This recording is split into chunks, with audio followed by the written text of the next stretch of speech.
Now I'm going to walk you through some of the supplies needed to insert a Prokera lens. Most of these supplies are readily available in your clinic, and you want to have them prepared ahead of time to lend to a more efficient procedure. We're going to start with surgical gloves. You're going to want to have surgical gloves available anytime that you're actually handling the lens itself and it lends to proper aseptic technique. You're also going to want to have a topical anesthetic. Typically in our clinic we'll use tetracaine and we'll put it in before manipulating or handling the eye. From there, we also make sure to have ahead of time some buffered saline solution. We'll use this to rinse the lens itself, the Prokera lens, and get rid of the storage medium that the lens is based in. The last thing that we have available for insertion itself would be some surgical tape. And we'll use this surgical tape to brace the upper lid.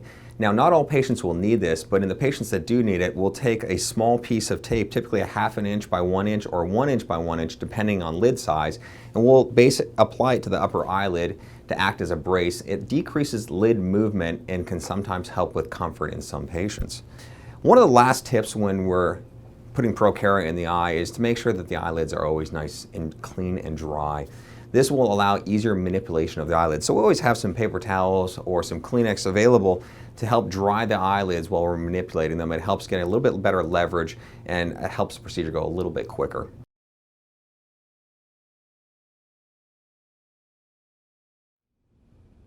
The product will be shipped in a frozen container and will come in a cardboard box like this. When opening the cardboard box, there's a couple things to be aware of that come pre-packaged with the lens itself. One of it is extra tracking labels for the tissue itself.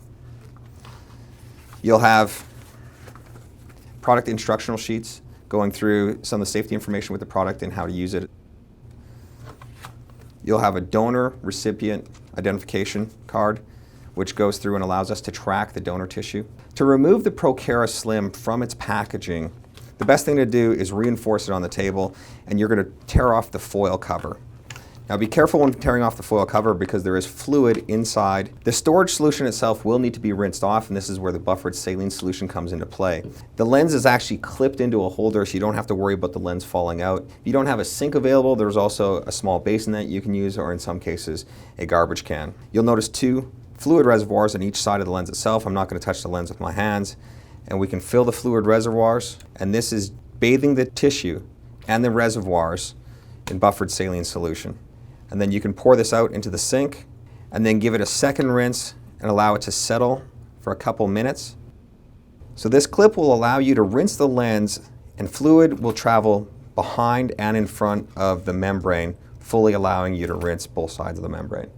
So when it comes time to remove the Prokera lens from its manufactured clip, we do want to make sure to have gloves on, proper aseptic technique. The clip itself is gently held in place into a plastic ring.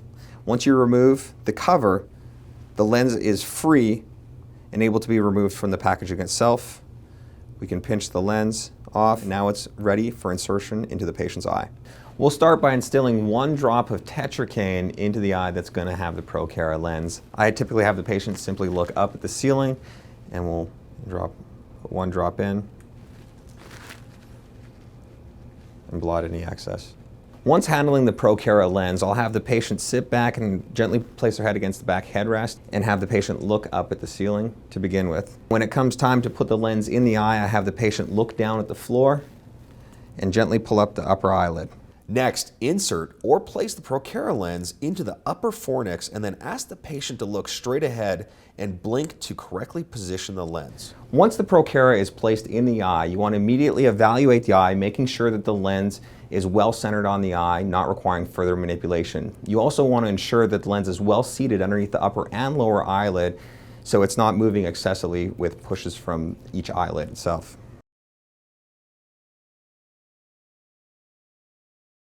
For removal, we'll have a couple different things available. One of the things that we'll have is something to help lift the lens when we're attempting to take it out from underneath the upper eyelid. And a Q-tip is very useful in these situations, as well as forceps themselves. They just help you get a little bit of leverage to lift the lens. Now, once you get really comfortable with this type of procedure, you can also go ahead and just start using just your fingers with surgical gloves. Couple things to do in order to prep for removal. Number one, you want to make sure and instill a topical anesthetic drop to make the procedure more comfortable for the patient. You also want to have surgical gloves available for proper aseptic technique. It's recommended that you have some type of device available to help leverage the lens when removing it. I'll show you a technique where we have the patient look up. I'll leverage the lower part of the lens, and the lens will then be removed or pulled out from underneath the upper eyelid. Keep in mind two things. Number one, when removing the lens, you want to do it in a gentle, controlled fashion as to not damage the cornea. And number two, if the patient is aggressively clinching, you want to give the patient some time and also try again when there's less contraction of the orbicularis oculus muscle.